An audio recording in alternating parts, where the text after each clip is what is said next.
प्रभु की आवाज सुन मेरी आत्मा, पुकारता तुझे बारंबार। प्रभु की आवाज सुन मेरी आत्मा, पुकारता तुझे बारंबार। छोड़ दे तू बुराई का रास्ता, छोड़ दे तू प्रभु से रिश्ता। छोड़ दे तू बुराई का रास्ता, छोड़ दे तू प्रभु से रिश्ता। प्रभु की आवाज सुन मेरी आत्मा, पुकारता तुझे बारंबार। प्रभु की आवाज सुन मेरी आत्मा, पुकारता तुझे बारंबार। जीवन तूने उससे पाया, हाथ पाँव और सुंदरता। जीवन तूने उससे पाया, हाथ पाँव और सुंदर काया।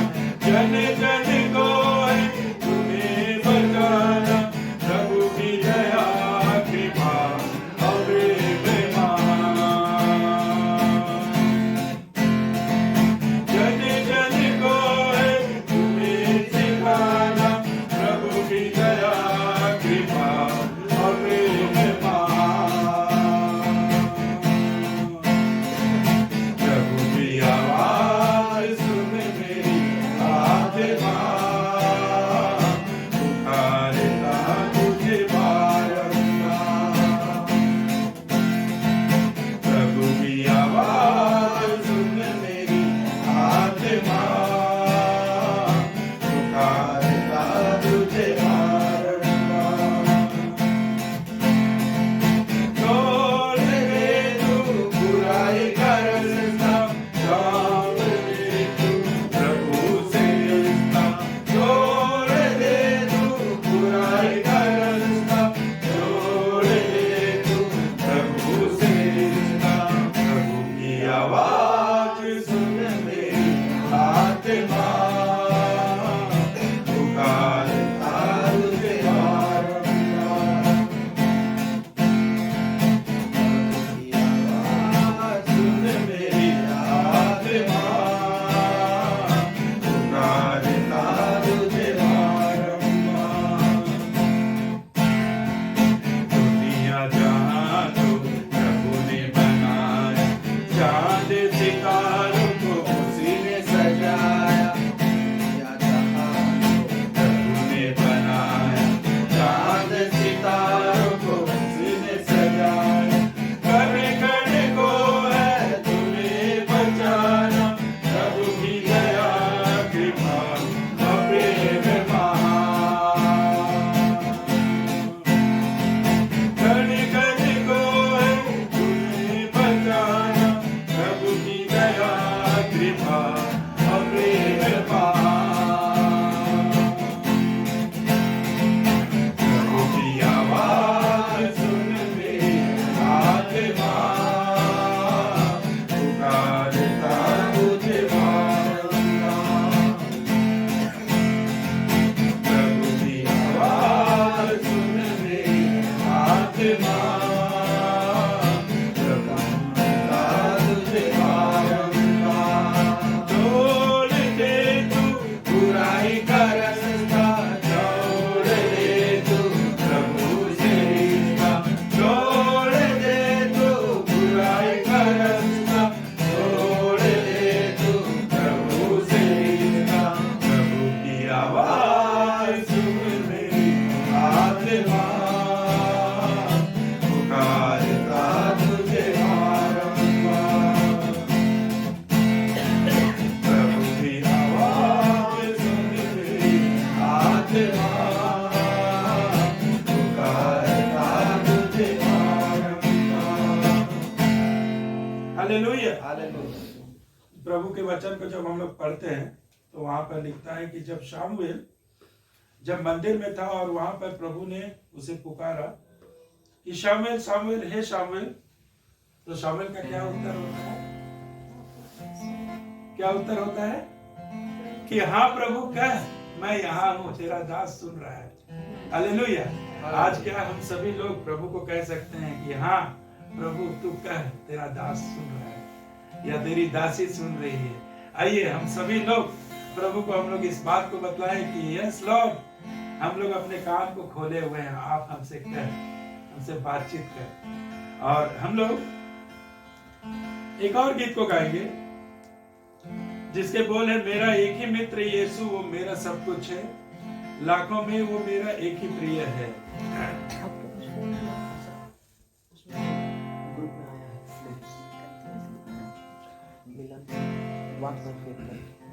आइए सब लोग प्रभु की महिमा में इस गीत को ऊंची आवाज में गाएंगे।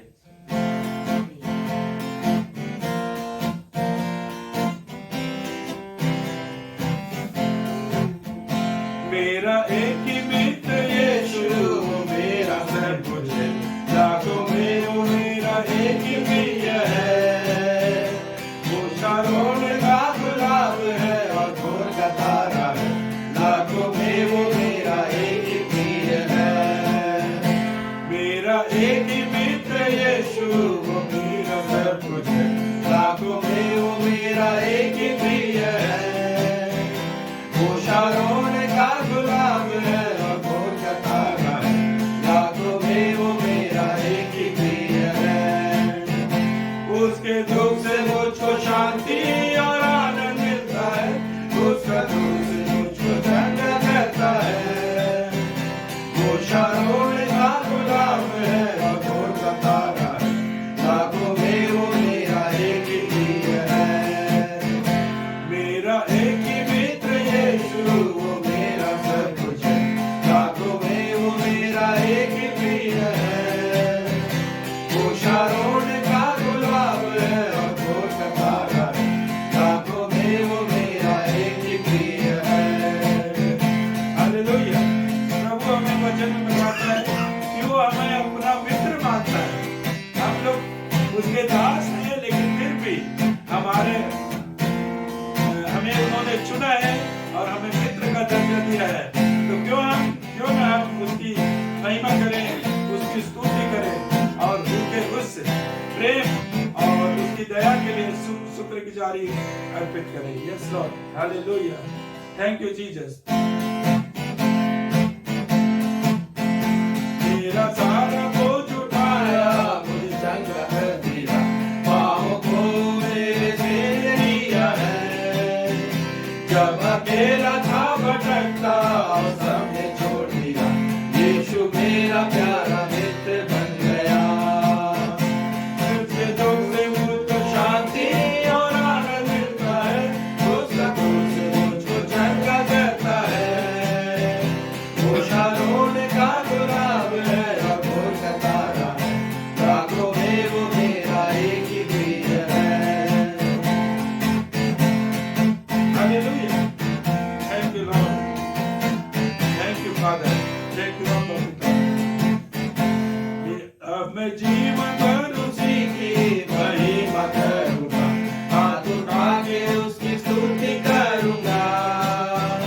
यीशु के लिए जीऊंगा और उससे मरूंगा, अब वही मेरी एकमात्र आशा है। अब मैं जीवन भर उसी की महिमा करूंगा, हाथ उठा के उसकी स्तुति करूंगा। यीशु के लिए जीऊंगा और उससे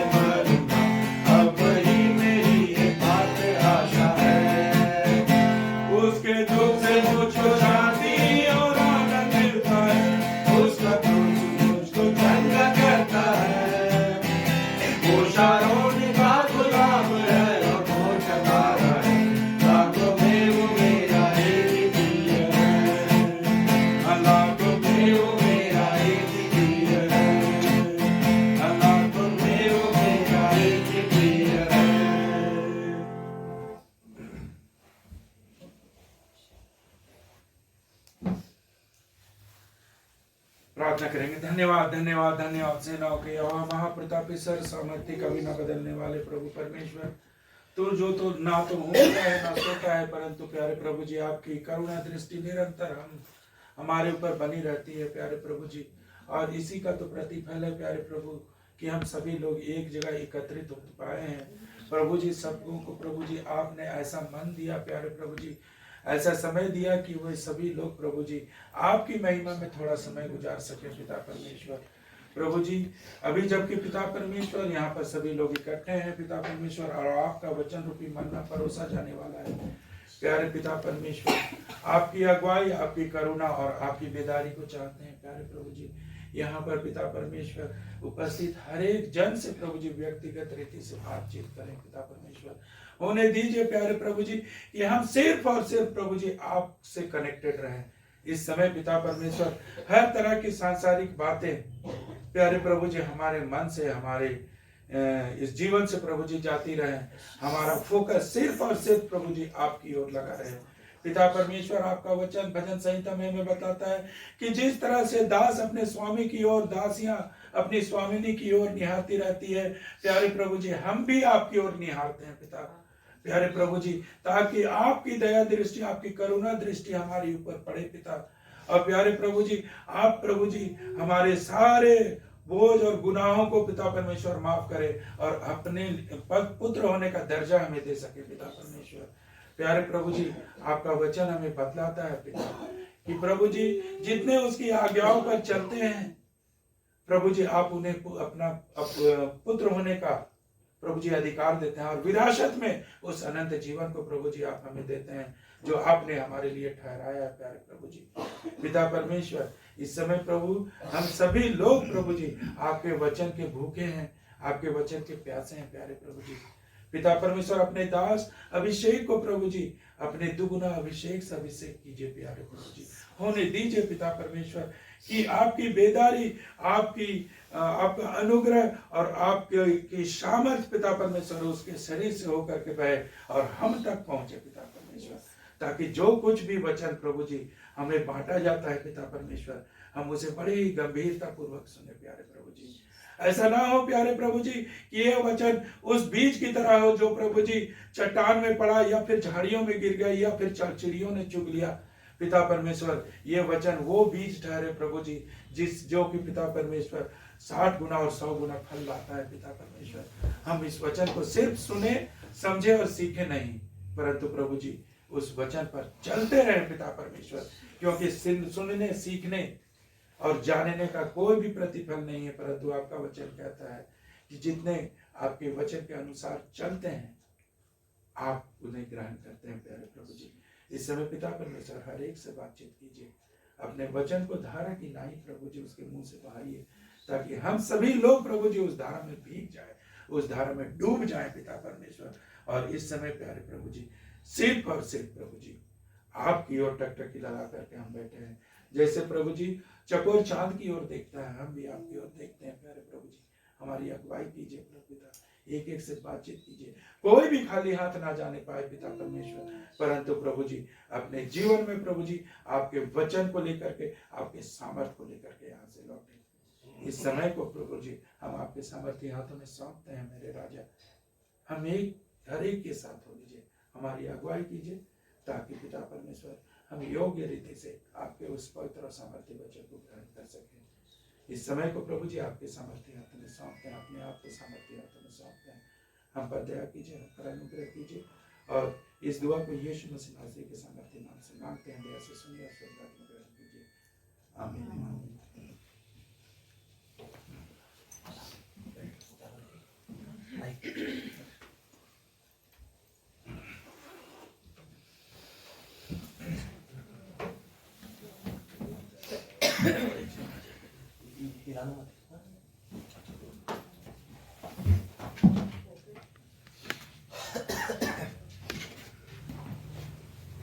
हालेलुया। परमेश्वर को धन्यवाद देंगे। प्रभु के दया से प्रभु हमें एक और दिन देखने का मौका दिया। बाइबल में लिखा हुआ है ये उसकी महान करुणा का फल है कि हम एक नया दिन देख पाते हैं, और सिर्फ नया दिन ही नहीं देख पा रहे हैं, लेकिन प्रभु की दया से हम लोग प्रभु के भवन में पाए जाते हैं। वचन में लिखा हुआ दाऊद कहता है प्रभु के भवन में बिताया हुआ एक दिन कहीं और के बिताए हुए 1000 दिन से उत्तम है ना। आज संडे का दिन है और पिकनिक का सीजन चल रहा है और लोग पिकनिक जा रहे हैं इधर उधर। हमारा रांची में बहुत सारे पिकनिक स्पॉट्स है, लेकिन भले वो लोग वहां आनंद मना रहे हैं, लेकिन सच्चाई है कि वो लोग बहुत कुछ खो दे रहे हैं। हालेलुया। उनको लग रहा है कि वो बहुत आनंद मना रहे हैं, लेकिन वो आनंद क्षण भर का है। वो आनंद क्षण भर का है और जब वहां से वापस लौटेंगे कुछ तो वहीं पर खत्म हो जाते हैं और कुछ वहां लड़ाई झगड़ा करके दोस्ती टूट जाती है और बाकी जो बच जाते हैं वो वापस आते हैं, वो वापस उसी निराशा के जीवन में आ जाते हैं। एक पास्टर थे, बिशप हमारे जीएल चर्च के थे, और वो बताते थे कि जब वो प्रभु को ढूंढ रहे थे और नया नया जब ट्रेनिंग सब चलता था उन लोगों का, तो बहुत निराशा आती थी मन में, या सूखापन आता था मन में, जिसको बोरियत बोलते हैं या कुछ। तो उसको पूरा करने के लिए क्या करते थे, फिल्म हॉल चले जाते थे कि चलो पिक्चर देख लेंगे तो मन बहल जाएगा। सच बात है, पिक्चर देख लेंगे मन बहल जाएगा, लेकिन कितने देर, 1 घंटा, 1.5 घंटा, 2 घंटा। और उसके बाद जब वो वापस आते थे तो उनका वो सूनापन फिर वापस आ जाता था। इससे क्या पता चलता है, बाइबल साफ साफ कहता है कि संसार की चीजों में तुम्हें कभी संतुष्टि नहीं मिलेगी। सामरी स्त्री को यीशु मसीह ने बोला यूहन्ना 4 अध्याय में कि तू जो पानी बार बार इस कुएं से ले जा रही है घर, और इस पानी को ले जाकर पी रही है, लेकिन क्या तेरा प्यास पूरी तरीके से बुझता है? हमेशा हमेशा के लिए नहीं, तुझे फिर वापस आना पड़ता है, तुझे फिर वापस आना पड़ता है। इससे क्या पता चल रहा है कि पिकनिक मनाकर, पिक्चर देखकर, घूमना फिरना करके, कपड़े शॉपिंग वगैरह करके, आप अच्छा कपड़ा खरीद लीजिए तो कुछ दिन बहुत अच्छा लगेगा। आप अच्छा कपड़ा खरीद लीजिए, कुछ दिन बहुत अच्छा लगेगा, लेकिन फिर वो कपड़ा भी आपको परमानेंट खुशी नहीं देता है। हालेलुया। खुशी, परमानेंट खुशी, बाइबल साफ साफ बताती है कि पूरी तरीके से परमानेंट खुशी सिर्फ एक ही चीज दे सकती है, प्रभु की उपस्थिति। हालेलुया। पूरी तरीके से खुशी सिर्फ एक ही चीज दे सकती है, प्रभु की उपस्थिति। तो हम लोग बहुत किस्मत वाले हैं कि हम लोग प्रभु की उपस्थिति में उपस्थित हुए हैं। आइए हम लोग परमेश्वर की वचन की ओर बढ़ेंगे।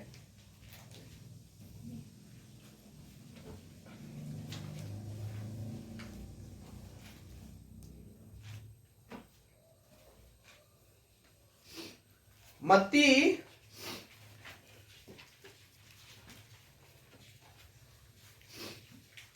5 अध्याय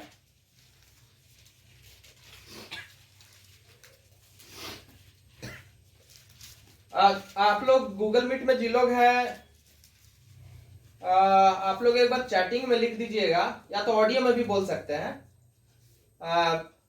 हमारी आवाज आप लोगों को पूरी तरीके से आ रही है कि नहीं, क्योंकि कुछ कुछ कंप्लेन सब आ रहा था। आप लोग एक बार चैटिंग में लिख दीजिएगा या ऑडियो से बोल दीजिएगा कि आवाज सही तरीके से आ रही है कि नहीं, फिर हम लोग उस पर काम करेंगे। ठीक है, हालेलुया। आइए मत्ती 5 अध्याय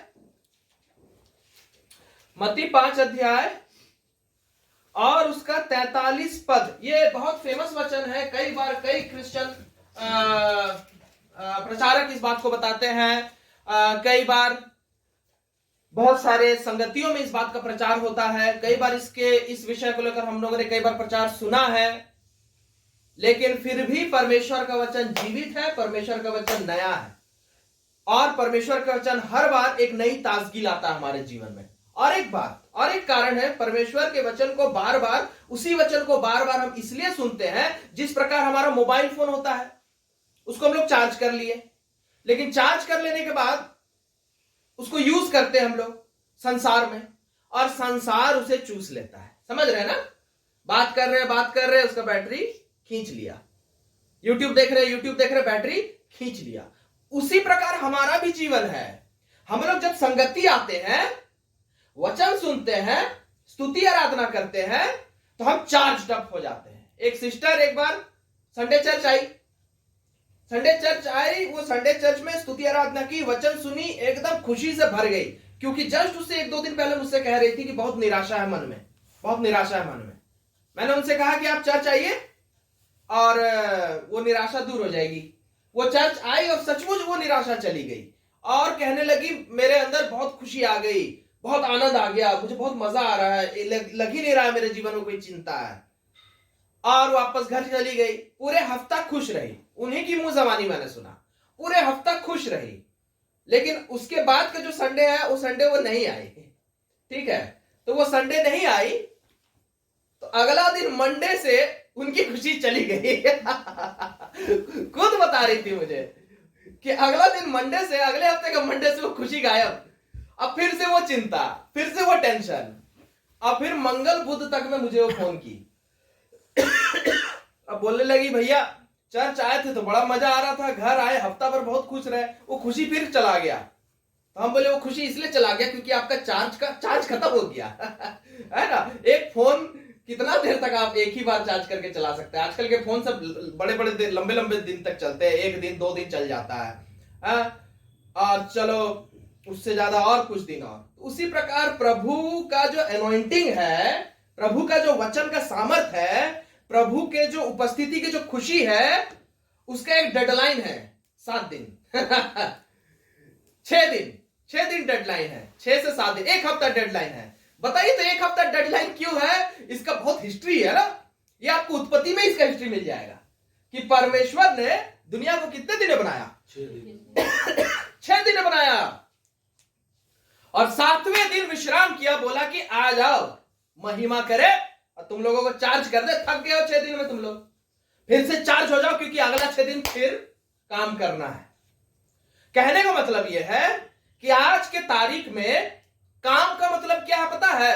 बाइबल में लिखा हुआ है हम युद्ध लड़ रहे हैं, आत्मा का युद्ध, शरीर और मन का युद्ध नहीं, लेकिन आत्मा का युद्ध लड़ रहे हैं, संसार से युद्ध लड़ रहे हैं। हम मसीही लोग संसार से युद्ध लड़ रहे हैं। कैसे? इफिसियों 2 अध्याय में लिखा हुआ है कि आसमान में शैतान के हाकिम घूम रहे हैं। बाइबल में लिखा हुआ है कि शैतान गरजने वाले शेर की नहीं ताक पे है, कब हमें चीर फाड़ खाए। लगातार शैतान वो हमारे ऊपर हमला करता है, हर दिन। कैसे कैसे हमला करता है? नौकरी लगा सिस्टर आपका? नहीं लगा। अरे कैसे चलेगा घर? हो गया हमला, अब आप दिन भर बिताइएगा दुखी होकर। और कॉलेज क्लियर हुआ तुम्हारा? नहीं हुआ, अभी तक नहीं हुआ, कैसे चलेगा? हो गए आप दुखी। और प्रमोशन हुआ? नहीं हुआ। ट्रांसफर हुआ? नहीं हुआ। जमीन ले पाए? नहीं ले पाए। घर बना? नहीं बना। संतान हुआ? नहीं हुआ। शादी हुई? नहीं हुई। लड़की मिला? लड़का मिला? और क्या क्या 1000 किस्म का ना, सबका अपना अपना होगा। गौर करिए अपने अंदर, एक बार झांकिए 1 सेकंड के लिए और गौर करिए क्या आपके जीवन में, आपके पास में ऐसे लोग हैं जो टाइम टू टाइम कुछ ना कुछ एगो नकारात्मक नेगेटिव बात करते हैं जिससे कि आपका मन दुखी हो जाता होगा? है कि नहीं है? आप ही लोग बताइए। है? उन लोगों को शैतान इस्तेमाल करता है। वो लोग बुरे नहीं है, कई बार तो हमारे घर के लोग हो जाते हैं, माँ बाप, भाई बहन, पत्नी पति, बच्चा, अड़ोस पड़ोस, सहकर्मी लोग, दोस्त यार, ये लोग हो जाते हैं। वो लोग बुरे नहीं है, दिक्कत यह शैतान इस्तेमाल करता है, उन्हें आपके विरोध में इस्तेमाल करता है। क्यों? क्योंकि आप है जगत की ज्योति। शैतान को पता है ये लोग, यीशु ने इन लोगों को चुन लिया है, ये जगत की ज्योति है, इनको तो यीशु बड़ी सामर्थ्य रूप से इस्तेमाल करेगा। इसके वजह से तो मेरा अंधकार का जो राज्य हो तो खत्म हो जाएगा। इनको नाश करो, इनको बढ़ने मत दो, इनको नाश करो। हालेलुया। काम खराब कर दो इन लोगों का, इन लोगों से नेगेटिव बात करो, इन लोगों के घर वालों के द्वारा, अड़ोस पड़ोस के द्वारा, चर्च वालों के द्वारा नेगेटिव बात करो इन लोगों से।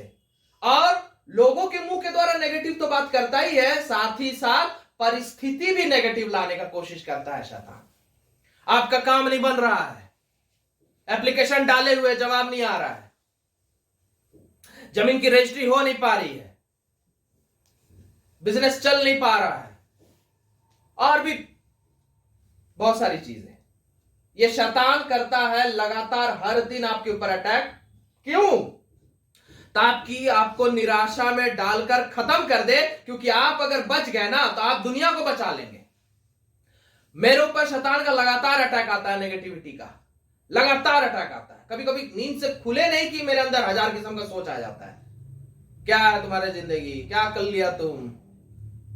और तुरंत फिर हम तुरंत बाइबल खोल के पढ़ने लगते हैं, या तो हम कोई वचन सुनने लगते हैं। क्योंकि अगर हम नहीं किए, उसको काउंटर अटैक नहीं किए, उसको एंटीबायोटिक है यीशु मसीह का वचन। कोरोना वायरस आया और एंटीबायोटिक लीजिएगा तो उसको मार देता है। तो शैतान हमारे दिल दिमाग में वो जहर को लाता है और तुरंत मुझे उस जहर को मारना रहता है, नहीं तो वो जहर मुझे खा जाएगा, खत्म हो जाऊंगा मैं। इंस्टाग्राम में देख रहे थे, कोई एक टीवी सीरियल में आती है अभी दिसंबर में शायद सुसाइड की, किसी को पता है क्या? है तुमको पता है ना? तो हमको नहीं पता था वो मर गई है, तो हम इंस्टाग्राम में देख रहे हैं उसका कुछ कुछ, उसका अपना जो अपना डालती है। बहुत लोग आजकल इंस्टाग्राम बहुत कुछ डालते हैं। इतनी प्यारी सी लड़की, इतनी सुंदर लड़की, 22 साल उम्र होगा, 21-22 साल, उसको क्या कमी बताइए? तो सीरियल आर्टिस्ट है, यानी पैसा ही पैसा, सुंदर है, और क्या चाहिए होता उस उम्र में? और क्या चाहिए? पैसा चाहिए, सुंदरता चाहिए, बस खत्म कहानी। एक अच्छा सा बॉयफ्रेंड भी था उसका उसी सीरियल में। तो एक सेकंड के लिए ना मेरे मन में नकारात्मक बात आया, क्या जिंदगी यार, है?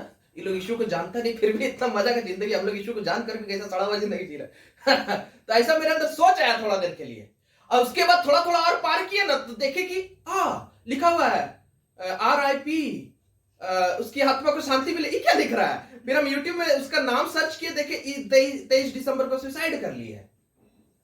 तब हमको एकदम से जैसे लगा परमेश्वर बोला, देखा बड़ा तुम निराश हो रहा था कि बड़ा अच्छा जिंदगी लोग का, मेरे साथ हो बोल के जिंदा हो, उन लोग के ऊपर मेरा हाथ नहीं है, उन लोग के अंदर डिप्रेशन आता है तो उन लोग को बचाने वाला कोई नहीं है, परमेश्वर का वचन नहीं है उनके पास, डिप्रेशन आता है मर जाते हैं फांसी लगा के। लेकिन तुम्हारे अंदर देखो डिप्रेशन आता है बार बार, लेकिन जिंदा कैसे हो? क्योंकि मेरी उपस्थिति में चलते फिरते हो, इसलिए। हालेलुया। आप अगर निरंतर चार्ज नहीं होते रहिएगा ना तो शैतान इतना अटैक करेगा कि खत्म हो जाइएगा। बताइए, पैसा है, सब कुछ है, वो लोग सुसाइड कर ले रहे, क्या कमी है बताइए? कोई कमी ही नहीं है उनके जीवन में। इससे क्या पता चलता है कि डिप्रेशन कमी की वजह से नहीं आती, डिप्रेशन बस ऐसे ही आ जाता है। ये आत्मिक हमला है शैतान का। सब कुछ है आपके पास, फिर भी आप ना खुश रह सकते हैं। जानते हैं क्यों? क्योंकि सांसारिक बातों में वो ताकत नहीं है कि हमें खुशी पहुंचा सके। और डिप्रेशन क्या है पता है? निराशा एक सैटेनिक हमला है। जैसे यीशु मसीह शांति का राजकुमार है, वैसे शैतान अशांति का राजकुमार है। उसके पास वरदान है आपके जीवन में अशांति लाने का। आपके पास पैसा कौड़ी, पति पत्नी, बच्चे बाल सब कुछ हो सकते हैं। एक सिस्टर है, मुझे याद आया, वो सिस्टर एक बार मुझे फोन करके क्या बोलती है 2 साल पहले कि बहुत डिप्रेशन है, बहुत निराशा है, अजीब लगता है, डर लगता है। हम बोले क्या कुछ प्रॉब्लम, फाइनेंस का प्रॉब्लम? नहीं, फाइनेंस तो बहुत अच्छा, पति का बहुत अच्छा नौकरी है। अच्छा तो बोलती बहुत खराब लगता है, अकेलापन लगता है, मतलब हस्बैंड टाइम नहीं देते। नहीं, टाइम तो बहुत देते हैं, वो घूमने भी जाते हैं हम लोग। अच्छा, तो फिर बोल रही है एकदम डर सा लगता है कि खराब है, सब खराब क्यों, मतलब कुछ आपका कोई बीमारी वगैरह? बीमारी कुछ नहीं है, सब कुछ फर्स्ट क्लास है। अच्छा, तो बेबी वगैरह नहीं, बच्ची तो हुई 1 साल पहले हुई। ओ अच्छा। हाँ, तो हम कुछ भी पूछे जा रहे हैं ना, सब में बोल रहे नहीं सब ठीक है। तो हम बोले तो आप क्या बोल रहे, क्या प्रॉब्लम बताइएगा तो ना प्रेयर करेंगे।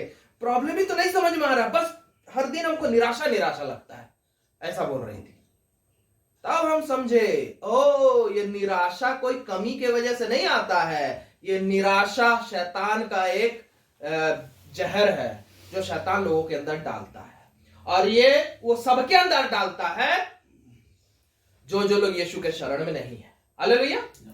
शैतान वो अशांति, वो निराशा, वो डिप्रेशन का जहर हर उस इंसान के अंदर डालता है जो यीशु के शरण में नहीं है। हम पर भी डालने की कोशिश करता है, लेकिन क्योंकि हम लोग बार बार रिचार्ज होते हैं, इसीलिए वो न्यूट्रलाइज हो जाता है। कहने का मतलब उस जहर को खत्म कर दिया जाता है। हालेलुया। घर हर दिन गंदा होता है, बाथरूम हर दिन गंदा होता है। अगर हम लोग रेगुलर बेसिस पे झाड़ू पोछा नहीं लगाते रहेंगे तो एकदम गंदा सा कचड़ा घर बन जाएगा कि नहीं। ये संसार का सिद्धांत है कि सब कुछ गंदा होना है, सब कुछ गंदा होना है, साफ नहीं रह सकता कुछ भी। ताजमहल हमारा इतना चमकता है, ऐसी थोड़ी चमकता है, लगातार उस पर काम करती है सरकार उसको चमकाए रखने के लिए। जिस प्रकार संसार की कोई भी चीज, कॉमन सेंस लगाइए, संसार की कोई भी चीज बिना मेंटेनेंस के क्या सही सलामत रह सकती है? नहीं। गाड़ी, कपड़ा, घर, कोई भी चीज अगर आप उसको मेंटेन नहीं कीजिएगा, साफ सफाई नहीं करते रहिएगा तो नहीं रह सकती। क्यों? क्योंकि संसार श्रापित है, गंदा ऑटोमेटिक होना है। उसी प्रकार मनुष्य का जो मन है यह भी बिना मेंटेनेंस के पवित्र नहीं बने रह सकता, साफ नहीं बने रह सकता, बिना निराशा के नहीं रह सकता, खुश नहीं रह सकता, आनंदित नहीं रह सकता। क्योंकि लगातार जैसे गंदगी और डस्ट हर जगह है ना, वैसे लगातार निराशा, अपवित्रता, दुख, क्लेश, सूनापन, अकेलापन, ये लगातार धूल मिट्टी की तरह चारों तरफ है और ये लगातार हमारे हृदय पे जमता है, लगातार हमारे हृदय पे जमता है। और इस हृदय को निरंतर हमें आत्मिक फिनाइल और आत्मिक झाड़ू और आत्मिक पोछे से साफ करते रहना पड़ेगा, नहीं तो इतना कचरा जम जाएगा ना कि मर जाइएगा। हार्ट क्लॉट कर जाता आदमी का ना, हार्ट क्लॉटिंग। एक बार मेरा बीपी बहुत बढ़ गया 2-3 साल पहले बीपी बहुत बढ़ गया। हम गए थे ब्लड डोनेट करने, डॉक्टर बोलता है आपका तो बीपी बहुत ज्यादा है। फिर बोलता है आप तो एकदम जवान लड़के हैं, इतना बीपी कैसे है आपका? तो मुझे पता नहीं क्यों है, तू पकड़ लिया कि आप बहुत रेडीमेड खाते होंगे हम रेडीमेड बहुत खाते थे तो हाँ वो तो है, तो मर जाइएगा 35 तक में हार्ट अटैक आ जाएगा आपको, जिस तेजी से आपका हार्ट का कोलेस्ट्रॉल बढ़ रहा है। तो वजन तो मेरा वैसा तो नहीं दिख रहा, वजन से नहीं पता चलता, वो हार्ट में जमता है, हार्ट के अंदर में जमता है वो चर्बी तो इसका उपाय डॉक्टर दवाई लीजिए, और दवाई नहीं लेना है तो एक्सरसाइज करिए। तब से मैंने शुरू किया एक्सरसाइज करना, और मैं समय समय पर, हर दिन तो नहीं कर पाता लेकिन हर दिन तो नहीं कर पाता, लेकिन जब जब मैं थोड़ा खा लेता हूँ, मुझे ऐसा लगता है कि ज्यादा मीट मुर्गा हो गया है, अब मर जाएंगे 2-3 दिन में, और हमको पता चलने लगता है, चलते तो हाँफने लगते हैं, हम समझ जाते हैं ओह मेरा चर्बी जमना शुरू हो गया है। तब हम थोड़ा सा दौड़ लेते हैं या थोड़ा कूद लेते हैं, थोड़ा रस्सी झूल लेते हैं, उससे मेरा मेंटेन रहता है। उसी प्रकार अगर आत्मिक हृदय को आप नहीं एक्सरसाइज कराते रहिएगा, उस आत्मिक हृदय का व्यायाम नहीं कराते रहिएगा, तो वह आत्मिक हृदय भी सांसारिक और शैतान के जहर से भरता चला जाता है और किसी दिन मार देगा हमें। जैसे उस लड़की को मार दिया, सुशांत सिंह राजपूत को मार दिया, और कितनों को मार दिया। हमारे पड़ोस में एक आदमी रहता था, जब हम लोग रेलवे कॉलोनी में रहते थे, ऊपर ऊपर सब अच्छा दिखता था, वो आदमी दुबला पतला सा था, अच्छा सा था, गोरा सुंदर सा था, सीनियर पर्सन, मतलब 38 39 ऐसा होगा। तो हमें नहीं पता था कि उसके जिंदगी में इतने सारे दुख थे। उसका बच्चा भी था एक छोटा सा, बीवी थी, और बहुत मेहनत करता था, बहुत मेहनत, सुबह से रात, अन्य जाति था, मतलब नॉन क्रिश्चियन था, तो सुबह से रात मेहनत करता था और बहुत मुश्किल से जिंदगी चला रहा था, बहुत मुश्किल से जिंदगी चला रहा था। तो ना वो हमेशा लगता है ना वो चिंतित रहता होगा, बहुत चिंतित रहता होगा, इसीलिए उतना दुबला पतला था। एक दिन मर गया, ऐसे ही रात को सोते सोते मर गया। सुबह को उसकी पत्नी उठा रही है, काम उम करके आया, अब बताइए उतना जवान आदमी, 37-38 का आदमी आया, खाया, सोया, और सुबह को जब पत्नी उठा रही है, उठ नहीं रहा है, उठा ही नहीं। फिर डॉक्टर को बुलाया वो लोग, तो डॉक्टर बोला तो मर गया है।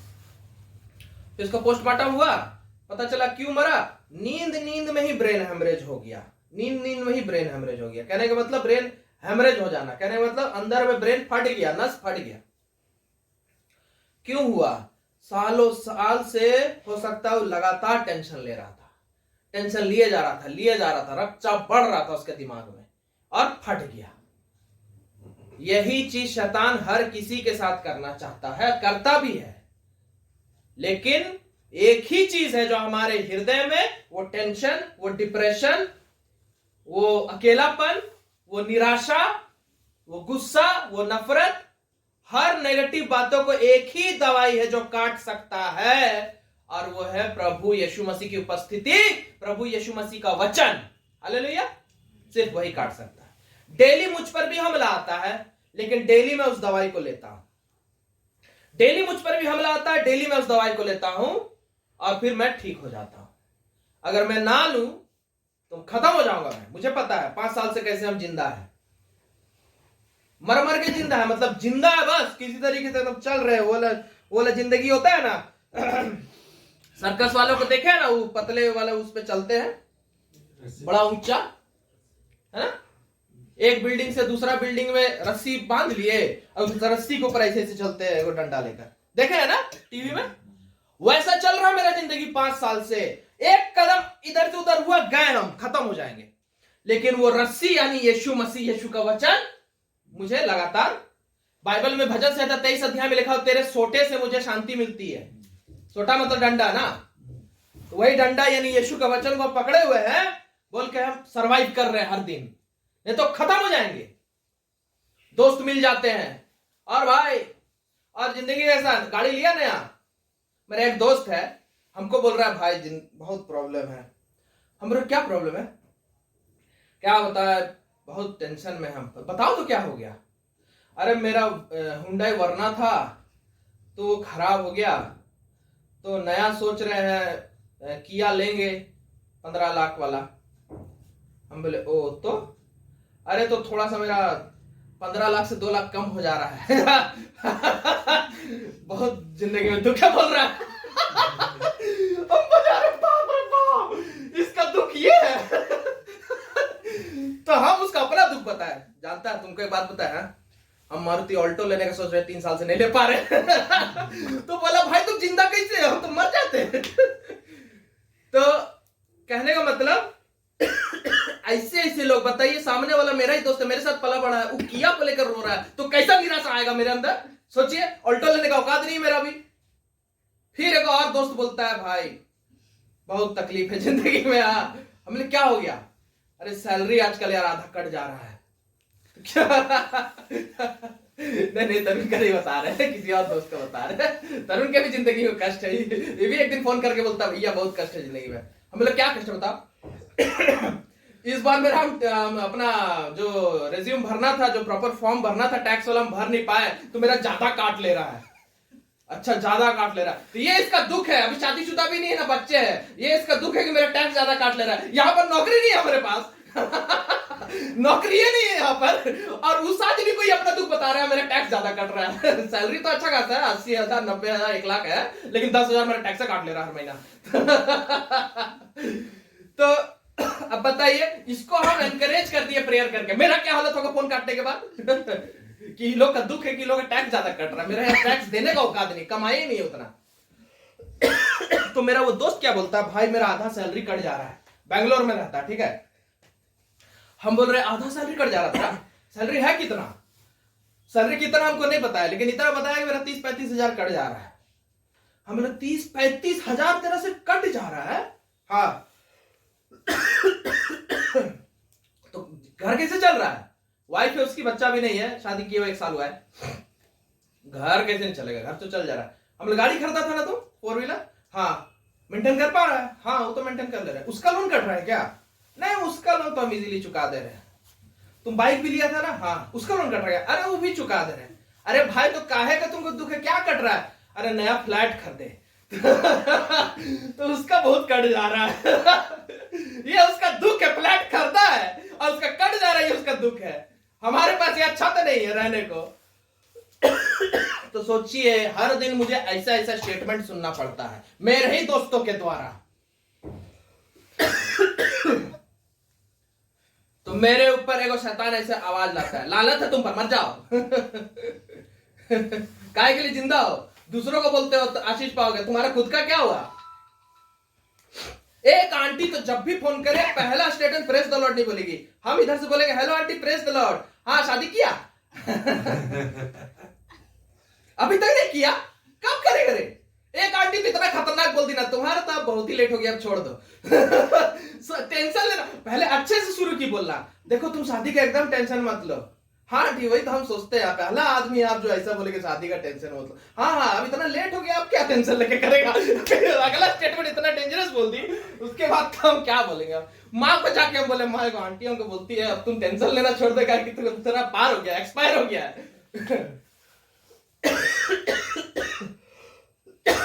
और मैं सेवक हूं, हालेलुया, पास्टर हूं, और इतना हमला आता है,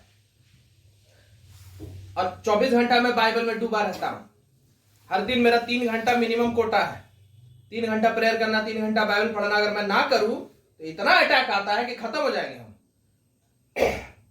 तो सोचिए, आप लोग तो 3 घंटा नहीं पढ़ते होंगे बाइबल, 3 घंटा नहीं करते होंगे प्रार्थना, तो आप लोग को तो क्या मारेगा सोचिए शैतान। कौन बचाएगा आप लोग को? हमको बचने के लिए इतना खटना पड़ रहा है, आपको कौन बचाएगा? इसीलिए परमेश्वर कह रहा है कि मेरे पास चले आओ, लगातार अपने आप को चार्ज करो, हर संडे चार्ज करो, गिरजा आकर हर दिन चार्ज करो, बाइबल पढ़ के हर दिन अपने आप को चार्ज करो, प्रार्थना करके, और हर हफ्ता संगति करके अपने आप को चार्ज करो। हालेलुया। कुछ लोग संगति नहीं करने खोजते हैं, बोलते हैं हम बाइबल पढ़ ले रहे हैं ना, घर में काफी है, प्रार्थना कर ले रहे हैं ना, डेली बाइबल पढ़ ले रहे हैं, डेली प्रार्थना कर ले रहे हैं, लेकिन वचन में ही लिखा हुआ है कि जैसे जैसे अंत के दिन को नजदीक आते देखो और एक दूसरे के साथ इकट्ठा हुआ करो। क्यों जानते हैं? क्योंकि एक कोयला का गुच्छा जब जल रहा होता है वो लगातार जल रहा होता है, उसमें से हर एक कोयला भी जल रहा होता है, जैसे इस समय आप सब जल रहे हैं प्रभु में, लेकिन ये उसमें से एक कोयले को उस गुच्छे से निकाल के साइड रख देंगे, वो थोड़ा देर जलता रहेगा, जैसे वो सिस्टर 1 हफ्ते तक जलती रही, लेकिन उसके बाद वो कोयला बुझ जाएगा। उसको वापस जलाना है तो उसी गुच्छे में लाना होगा। हालेलुया। चर्च या संगति वो भट्टी है, आग की, फर्नेस, यीशु के आग का, और हम सब वो छोटे छोटे कोयले हैं जो यहां आने से हीरे बन जाते हैं। हालेलुया। कोयला को सालों साल तपाने से वो हीरा बन जाता है। हम लोग कोयले हैं, कोई औकात नहीं हमारी, बाहर फेंक दिए जाएंगे ना अगर संगति नहीं आए। यूहन्ना 15 अध्याय में लिखा हुआ है, तुम ऐसी डाली हो ना कि अगर पेड़ से काट दिए जाओगे तो सूख जाओगे, लोग कुचल देंगे और आग में फेंक देंगे।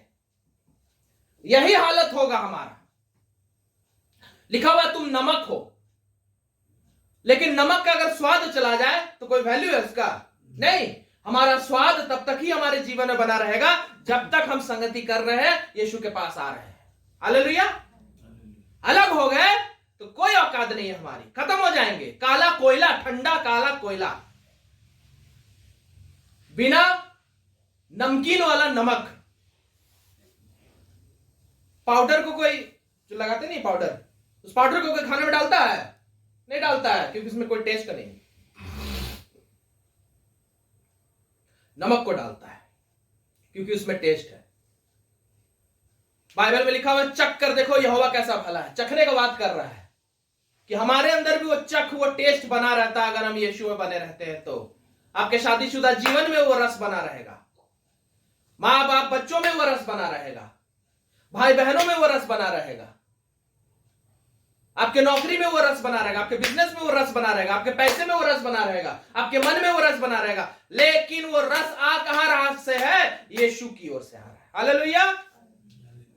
और नहीं यीशु से जुड़े रहिएगा तो वो रस सूख जाएगा, हम सूख जाएंगे, निराशा भर जाएगी, कोलेस्ट्रॉल वो हार्ट में इतना धब्बा भर जाएगा कि हार्ट बंद हो जाएगा। कहने का मतलब हमारा जीवन खत्म हो जाएगा।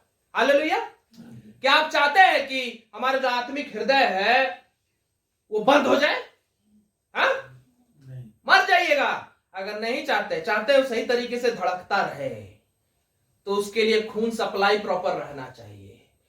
किसका खून? यीशु का खून। हालेलुया। किसका खून? और यीशु का खून केवल यीशु की उपस्थिति में ही मिलती है। हालेलुया। संगति, प्रार्थना, वचन, यहां पर यीशु का खून मिलता है। हालेलुया।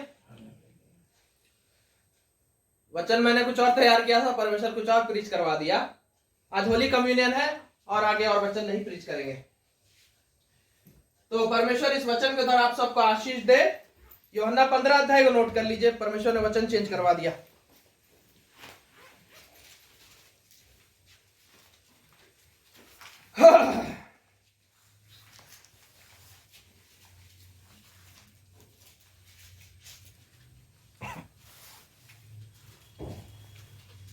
पूरा का पूरा यूहन्ना 15 अध्याय पे बेस्ड हुआ आज का वचन।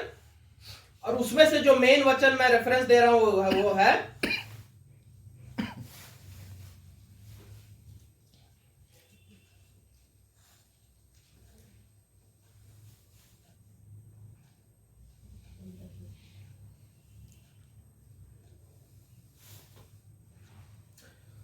यूहन्ना 15 अध्याय 4 पद। यूहन्ना 15 अध्याय 4 पद। यूहन्ना रचित सुसमाचार 15 अध्याय 4 पद। पढ़िए जोर से। तुम मुझ में बने रहो। तुम किस में बने रहो? मुझ में बने रहो। ठीक है। और मैं तुम में। और मैं तुम में। जैसे डाली यदि दाखलता में बनी ना रहे तो अपने आप से नहीं फल सकती, वैसे ही तुम भी यदि मुझ में बने ना रहो तो नहीं फल सकते। हालेलुया। ध्यान से लास्ट बात क्या बोल रहा है वचन? यीशु मसीह साफ साफ कह रहा है, जिंदगी में फल देना चाहते हो अगर, सड़ा हुआ पेड़, सूखा हुआ पेड़ कोई रखता है, काट दिया जाता है। हम लोग के घर में आम का पेड़ था, 2 आम का पेड़ था। दोनों आम का पेड़ फल देता था खूब। हमारे गांव में, जहां बंगाल में मेरा गांव है, नानी घर, वो कुछ लोग, हो सकता है मेरी बहन जुड़ी हुई होगी तो वहां पे बहुत आम के पेड़ है। तो बाद में हम लोग गए तो देखते हैं काट दिए। तो क्यों काट दिए? नानी से पूछे क्यों काट दिए? तो आम नहीं दे रहा था इसलिए काट दिए। हमारे घर में भी आंगन में 2 आम का पेड़ था, दोनों फल देता था। एक फल देना बंद कर दिया तो उसको काट दिए। ये तो सिर्फ फल देना कम किया तो काट दिए। अगर सूख जाए तो वो सूखा वाला को कोई नहीं रखता, वो जगह खारा होता है ना। सूखा पेड़ है, पत्ता भी नहीं दे रहा है, फल भी नहीं दे रहा है, सूख गया है तो जगह नहीं खा रहा है, उसको काट करना हम लोग आग तपाएंगे तपाएंगे कि नहीं? वचन क्या कह रहा है? एक और इसी में 6 पद पढ़िए। यदि कोई मुझ में बना ना, अगर नहीं बने रहोगे, चर्च नहीं आते रहोगे, हर संडे चर्च नहीं आते रहोगे, चर्च नहीं आते रहोगे, चर्च नहीं आते रहोगे, बाइबल नहीं पढ़ोगे, हर दिन बाइबल नहीं पढ़ोगे, प्रार्थना नहीं करोगे, याद रखिए सिर्फ संडे चर्च आना काफी नहीं है। ठीक है, संडे चर्च भी आना है और हर दिन बाइबल पढ़ना है। यह चीज अगर नहीं करते रहोगे, लिखा हुआ अगर तुम मुझ में नहीं बने रहोगे तो वह डाली के समान फेंक दिया जाता, डाली के समान फेंक दिए जाओगे। जैसे एक डाली को काट के अलग कर दिया जाता है और सूख जाता है, सूख जाओगे।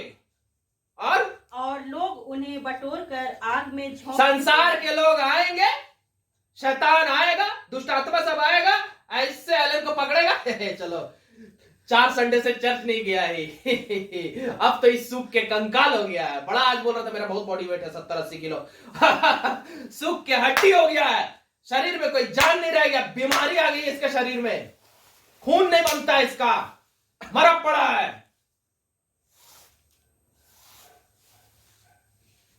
पास्टर अभिषेक फोन किया है, चर्च आ रहा है? हाँ आज थोड़ा सा काम है, मेरा बिजनेस का थोड़ा ये वाला वो वाला काम है।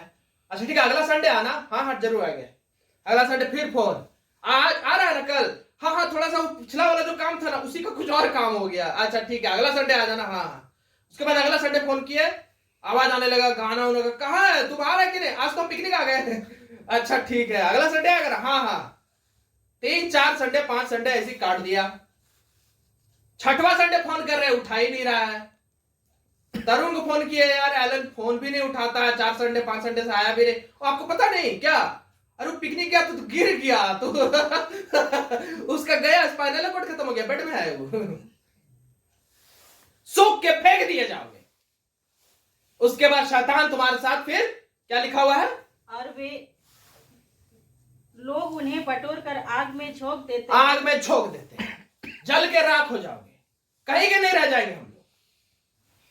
देखिए इसी अध्याय के हिस्से को मैंने दूसरे प्रकाशन के तौर पर एक बार प्रीच किया था कि हमें यीशु का स्वभाव दिखाना होगा, नहीं तो काट के फेंक दिए जाएंगे।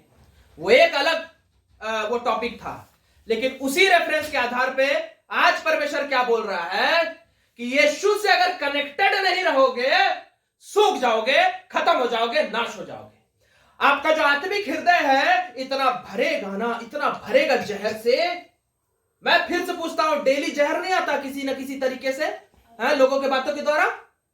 लोगों का बात छोड़िए, अपने मन में ही कई बार कोई कोई नेगेटिव बात नहीं आ जाता, आता है।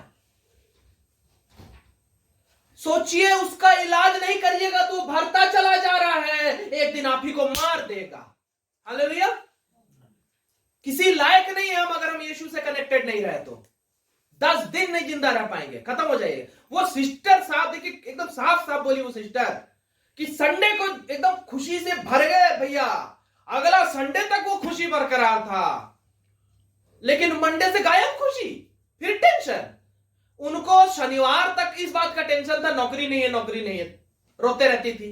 संडे को आई चर्च, नौकरी तब भी नहीं है लेकिन रोना बंद हो गया है। नौकरी तो तब भी नहीं है लेकिन रोना क्यों बंद हो गया? क्योंकि यीशु मसीह वो निराशा दूर कर दिया वचन की वजह से।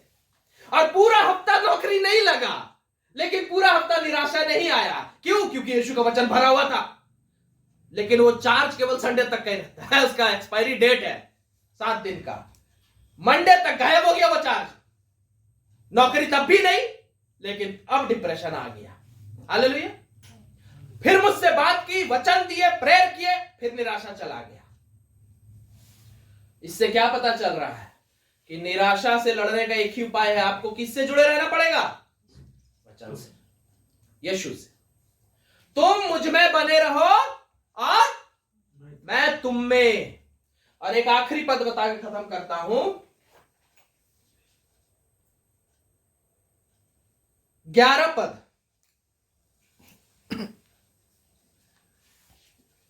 पढ़िए। मैंने ये बातें तुमसे इसलिए कहा है कि मेरा आनंद तुम में बना रहे और तुम्हारा आनंद पूरा हो जाए। यीशु का आनंद। मैं एक बात को कह रहा हूं, इस बात को रिपीट कीजिए। दुनिया में आनंद नहीं है, आनंद नहीं है, दुनिया में दुनिया में आनंद नहीं है, आनंद नहीं, आनंद सिर्फ आनंद सिर्फ यीशु में है। यीशु में, आनंद सिर्फ आनंद सिर्फ यीशु में है। यीशु में। बस। तो क्या कह रहा वचन कि अगर तुम मुझ में बने रहोगे तो मेरा आनंद तुम्हारे अंदर ट्रांसफर होता रहेगा और तुम्हारे अंदर मेरा आनंद पूरा हो जाएगा, यानी संपूर्ण आनंद, यानी 100% खुश रह सकते हैं आप, 100% खुश रह सकते हैं आप। हालेलुया। शराब पीने वाला खाली तब तक ही खुश रहता है जब तक नशा चढ़ा हुआ है। ड्रग्स लेने वाला तब तक ही खुश रह सकता है जब तक ड्रग्स चढ़ा हुआ। उसके बाद क्या होगा? उसके बाद और डिप्रेशन, मर जाते हैं। शराब पीने वाला सोचता है कि लगातार शराब पी पी कर ही खुश रहूंगा, पीते रहता है, फिर पार हो जाता है, फिर अनंत काल की खुशी में चला जाता है।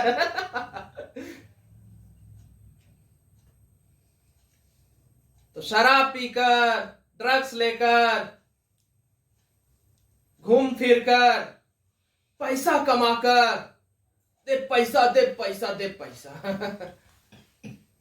एक पिक्चर था श्रीदेवी का, पैसे के लिए अपने पति को बेच दिया।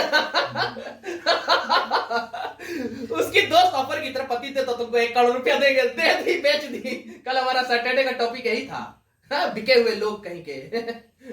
अपने स्वार्थ के लिए कुछ भी कर सकते हैं लोग, कोई ईमान नहीं होता इनका। लेकिन अब बिस्तर पे लगा के सोती थी। लेकिन जब पति चला गया तब याद आया क्या खो रही है। वही चीज है कि पैसे कमा कर भी आप खुश नहीं रह सकते। सोचिए मेरा दोस्त इसलिए रो रहा है कि किया नहीं ले पा रहे हैं, वो स्विफ्ट वगैरह सब कुछ 10 लाख 12 लाख तक का गाड़ी ले सकता है, लेकिन वो रो इसलिए रहा है कि हम 15 लाख का गाड़ी नहीं ले पा रहे हैं।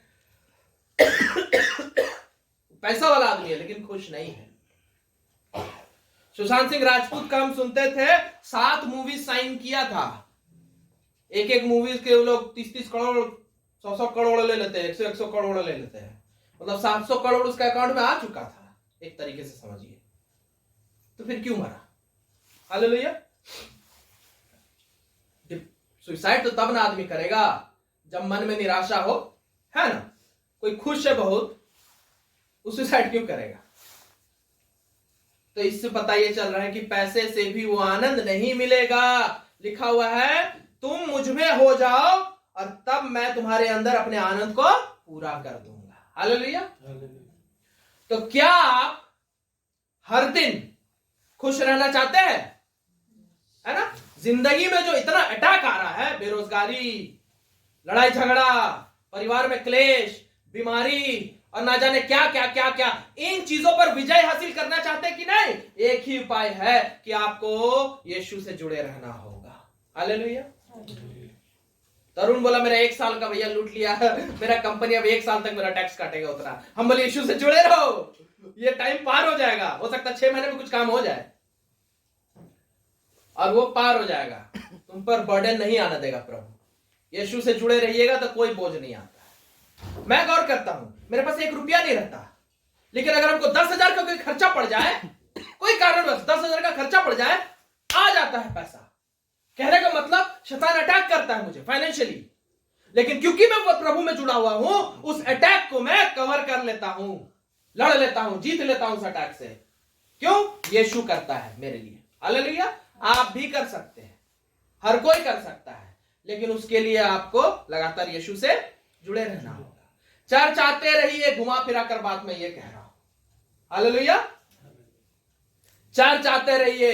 शैतान इतना चालाक है ना, आपको चर्च ना जाने के लिए बहुत किस्म का आपको दिमाग खराब करेगा, 1000 किस्म का। आज मत जाओ ठंडा है, आज मत जाओ पानी हो रहा है, आज मत जाओ, आज तुम्हारा वो वाला काम है, आज मत जाओ, आज मेहमान आ रहा है, आज मत जाओ, आज तुम्हारा कुत्ता को इंजेक्शन दिलाने ले जाना है। वो सिस्टर क्यों नहीं आए? बोले क्यों नहीं आए? अब कुत्ता को इंजेक्शन दिलाने ले जाना था। बोले बाहर बाहर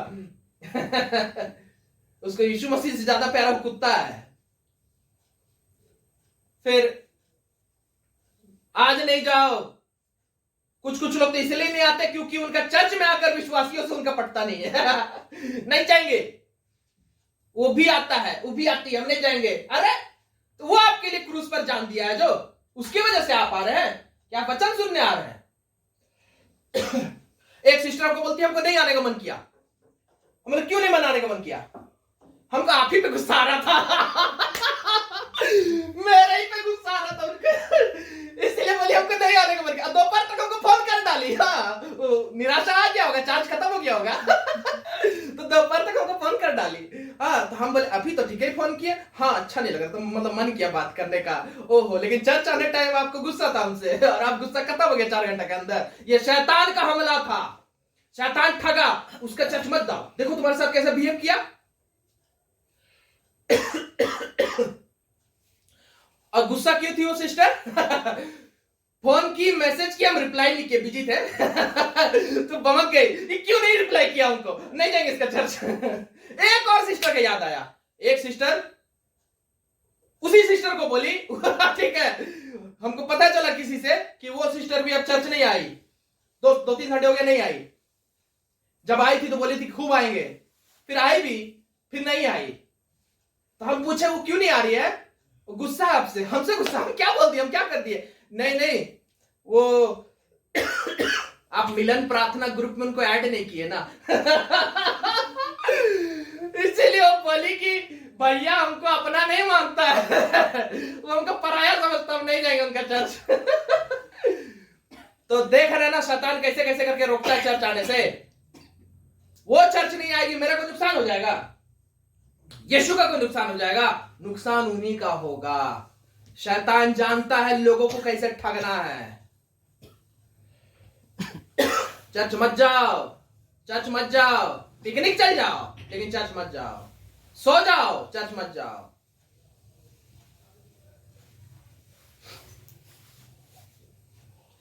एक से एक मैं बता सकता हूं बात। ड्यूटी के लिए 60-70 किलोमीटर 100 किलोमीटर डेली जा रहे हैं, लेकिन संडे चर्च में उनको दूर पड़ जा रहा है। हालेलुया। एक सिस्टर रहती है बाबू लाइन में, उनको बोले आप चर्च आइए, नहीं आ सकते। क्यों? 2 बार टुक टुक चेंज करना पड़ता है। 2 बार टुक टुक चेंज करना पड़ता है, नहीं आ सकते, बहुत दिक्कत है। बच्चा लोग को बार बार क्या चेंज कराते रहेंगे? और बार और बाकी सब बाजार कर लेते हैं, मेन रोड, हाँ वो सब हो जाता है। तो चर्च नहीं आने का आपको करोड़ों बहाना मिलेगा, और ये बहाना नहीं है, ये शैतान आपको ठग रहा होता है। हालेलुया। शैतान ठग रहा होता है, और उसके जाल में फंसिएगा ना। हवा को ठगा था ना, खा लो। बहुत मीठा है, खा लो। ठगा गई, उसका हम लोग आज तक भोग रहे हैं। तरुण भोग रहा बेचारा, टैक्स कट रहा है इसका। श्राप वो वाला है ना, पसीना बहाने वाला, वो ठगा गई उसके बातों में। यिर्मयाह में लिखा हुआ है, हमारा मन सबसे ज्यादा धोखा देने वाला है, धोखा देता है, हमसे ऐसी ऐसी बातें करेगा जो आपका नुकसान करेगा। मत जाओ। वो पास्टर देखो तुमको ग्रुप में नहीं जोड़ा, मत जाओ।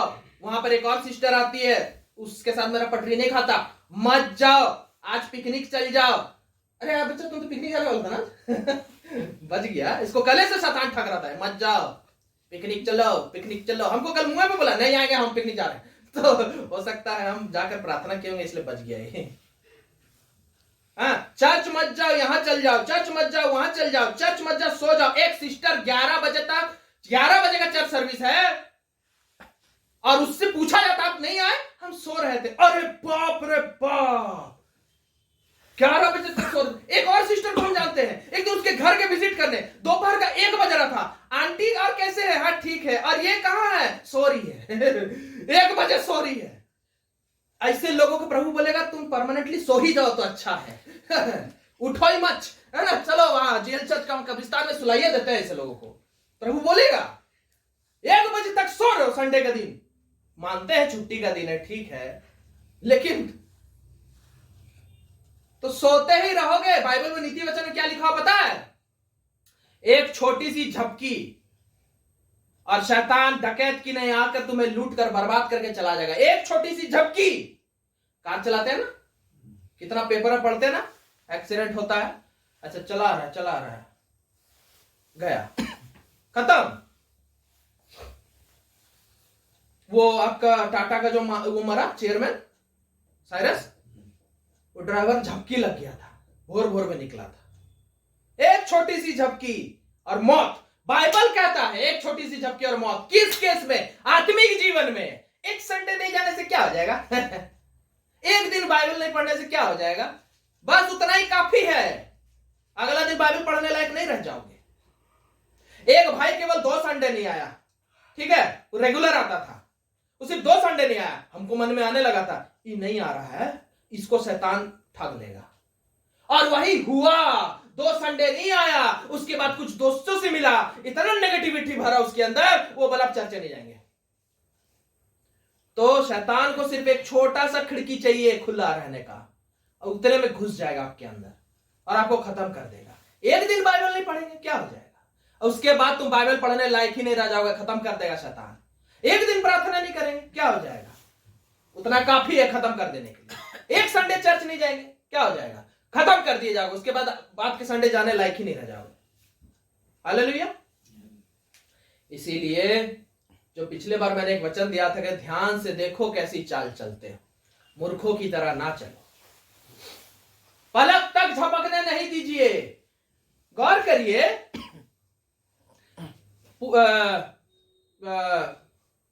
दूसरा आगमन, क्या बोलेंगे उसको, हिंदी में भूल जा रहा हूं, रेजरेक्शन को ये क्या बोलते हैं रोबोट को जो उठा ले, रैप्चर। हाँ, जो रैप्चर है हिंदी में क्या बोलेंगे? हिंदी में उठा लिया जाना, उठा लिया जाना ना। रैप्चर जो है, जो हम लोग उठा लिए जाएंगे, जो बाइबल में लिखा हुआ है, हमने से जितने लोग हैं ना, प्रभु के जो चुने हुए लोग हैं, लिखा हुआ अचानक उठा लिए जाएंगे, अचानक। और लिखा है कितना समय लगेगा? पलक झपकते। अब सोचिए वो पलक झपकते में आप थोड़े देर के लिए कुछ और कर रहे हैं जो प्रभु कहता है वो नहीं कर रहे। ठीक है, तरुण पूरा जिंदगी एकदम पवित्र पवित्र बन के जिया, नहीं नहीं हमको सर जाना है, कभी भी आ सकता है यीशु। बाइबल में लिखा हो चोर की नहीं आएगा, कभी भी उठा लेगा, चोर की नहीं आएगा, कभी भी उठा लेगा, हमको एकदम रेडी रहना है, रेडी रहना है। ऐसे रोड में जा रहा है, उसको सिगरेट दिख गया ओहो क्या करे, अभी आ जाएगा तो फिर उसके शैतान उससे बात करेगा, भाई 2000 साल से आया है बात तो सही कर रहे, हाँ तो थोड़ा और एक कितना देर लगेगा? 5 मिनट लगेगा, उसके बाद फिर रिपेंट कर लेना। ठीक है, अच्छा ठीक है, लिया जलाया, आ गया अरे तेरी के छूट गया, उसको पता भी चल गया, बगल में एलन तो गायब हो गया। अरे एलन बोल रहा था मत कर तरुण मत कर, अगर आ गया अभी प्रभु तो इतना इतना तुरंत थोड़ी होगा, 2000 साल से मत कर तरुण, अरे कुछ नहीं होगा, डाला गायब एलन पलक झपकते। अब रहो सिगरेट पीते रहो बोलने का मतलब जिस संडे नहीं आए उस दिन रैप्चर आ गया तो रहिए घर में, फिर मीट पकाते रहिए जिस दिन बाइबल नहीं पढ़े उस दिन रैप्चर आ गया तो बाइबल भी गायब हो जाएगा। लिखा हुआ है रैप्चर के बाद वचन नहीं मिलेगा, तो उस दिन तो बाइबल पढ़े नहीं, आप निकल गए ऐसी ड्यूटी, रैप्चर आ गया, सब गायब, घर आए देखिए पत्नी भी गायब है, आपकी धर्मी पत्नी थी कहां गई, कहां चली गई, कहां चली गई? जो सासुर माँ थी धर्मी नहीं थी, तो माँ कहां, पत्नी कहां गई पता नहीं, हम भी सुबह से ढूंढ रहे हैं अच्छा ठीक है कोई बात नहीं, रात को बाइबल पढ़ने के लिए बाइबल ढूंढ रहे हैं, बाइबल कहां? बाइबल भी नहीं है, घर में 5-5 बाइबल तो कहां, सब बाइबल गायब। तब उसको याद आएगा, ओ पत्नी गई नहीं है कहीं, उठा ली गई, हम लोग छूट गए, हम लोग भी तो चल जाते थे, हाँ तो आज नहीं ना पढ़े बाइबल छूट गए। तो इसीलिए पलक झपकते, झपकी आने भर भी कभी भी आलसीपन प्रभु में नहीं दिखाया करिए। हालेलुया। आज नहीं पढ़ते हैं बाइबल, आज नहीं जाते हैं चर्च, ये गलती मत करिए। जेल चर्च में एक प्रार्थना होता है, हमें अपश्चातापी मृत्यु से बचा। क्यों हर बार प्रार्थना होता है हमें अपश्चातापी मृत्यु से बचा? क्योंकि हर दिन गलती करते हैं हम लोग, करते हैं कि नहीं? तो हर दिन गलती करते हैं, और उस दिन अगर प्रभु से अगर नहीं प्रार्थना की और गलती तो किए हैं तो गए, खत्म, मौत आ गया तो, या कुछ भी हो गया तो। इसीलिए ध्यान से देखो कैसी चाल चलते हो, निरंतर प्रभु में बने रहना है, और थोड़े देर के लिए भी ढीला नहीं होना है, पलक नहीं, थोड़े लिखा हुआ है थोड़े देर हाथ पर हाथ रखकर लेटे रहना, तृतीय वचन में लिखा हुआ है। तरुण, एलन, मौसा 10:30 में आ जाएगा, हम लोग लीडर लोग हैं, एकदम पक्का, एकदम पक्का कल तो एलन और तरुण बोला हम लोग तो 10:15 में आएंगे, 10:15 में आज ये लोग 2 मिनट पहले आए हैं 11 बजे से हुआ होगा, रात को सोया होगा लेट, उसके बाद जब नींद खुल रहा है अलार्म भी बजा होगा, मेरे साथ भी होता है कभी कभी, अच्छा थोड़ा और यार 5 मिनट ही ना लेट जाएंगे क्या, 5 मिनट लेट आइए, बाकी चर्च वाले में उसी समय यीशु मसीह आकर उठा के लेके चला गया। अब आप आए, चर्च खाली है, भैया कैसे आदमी है, हमें को बुलाया, अपने लोग ही लोग कोई आया नहीं, 11 बज के पार हो गया, 11:15 हो रहा है। तो कहने का मतलब यीशु मसीह को ढीले से मत लीजिए, हल्के में मत लीजिए, नहीं तो आप ही का नुकसान होगा। हालेलुया। आइए हम लोग प्रार्थना करें।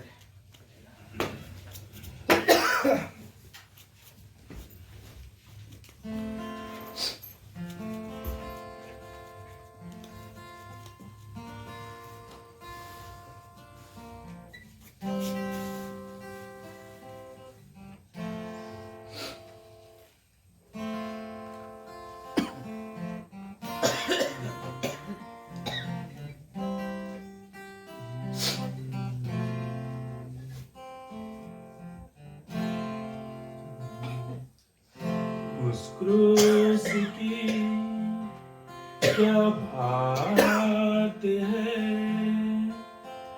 जिसने हमको बचाया।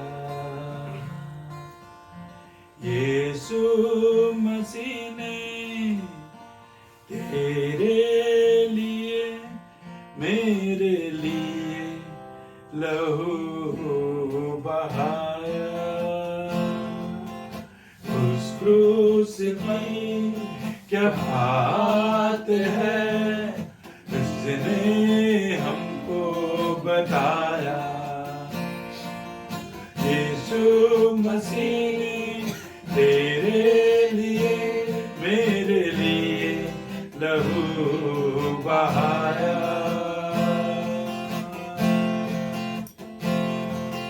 जब मैं गुनाहों में डूबा हुआ था, उस क्रूस पर मेरा नाम लिखा था। जब मैं गुनाहों में डूबा हुआ था, उस क्रूस पर मेरा नाम लिखा था। उस क्रूस पर मेरा नाम लिखा था। यीशु मसीह ने लहू बहाकर उस नाम को है मिठाया। यीशु मसीह ने तेरे लिए मेरे लिए लहू बहाया।